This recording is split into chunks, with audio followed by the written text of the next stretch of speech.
Well, the U.S. continues to look at climate solutions, but can the same be said for overseas? John Phipps looks at the pollution problem and customer support this week. Sometimes my emails almost answer each other. This one from John Cox in Bronson, Iowa. Why does the United States continually send its polluting manufacturing overseas when we could most likely do it here more cleanly, like ag chemical and fertilizer production? Is it an out-of-sight, out-of-mind thing? John, our domestic mining, refining, and processing capacity was gradually replaced over the years by foreign sources, and you're correct when you described it in your email as exporting pollution. Most mineral refining uses solvents and produces waste that present an expensive headache to contain safely from the environment.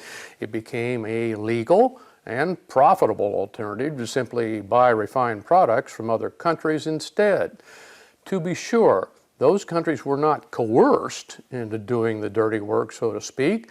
Such industries provided millions of relatively good jobs and wages and lifted areas and sometimes even countries from abject poverty. The advanced world was also too slow to recognize how damaging these processes can be to people and the surroundings. Now on to the related topic of lowering our dependence on China for rare earth minerals needed to feed those planned chip factories. So, what is the plan to source the minerals needed for these chips? Yes, the U.S. does have the minerals, but getting new mining operations approved is just like getting a new oil refinery built. Last one in 1976 in the U.S. Presently, it's just not allowed.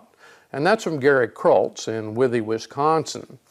After centuries of extraction and processing industries operating here in the U.S., it became clear to Americans they were damaging the environment and our own people with these facilities.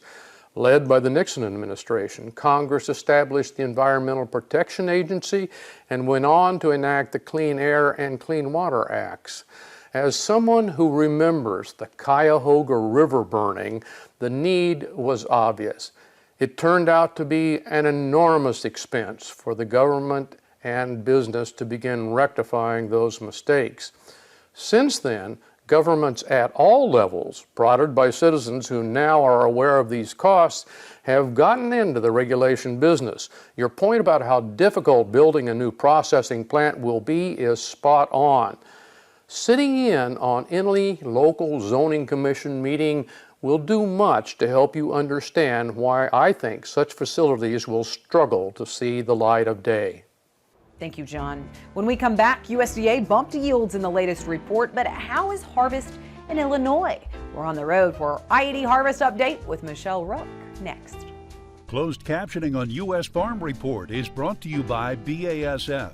BASF, helping you to do the biggest job on Earth.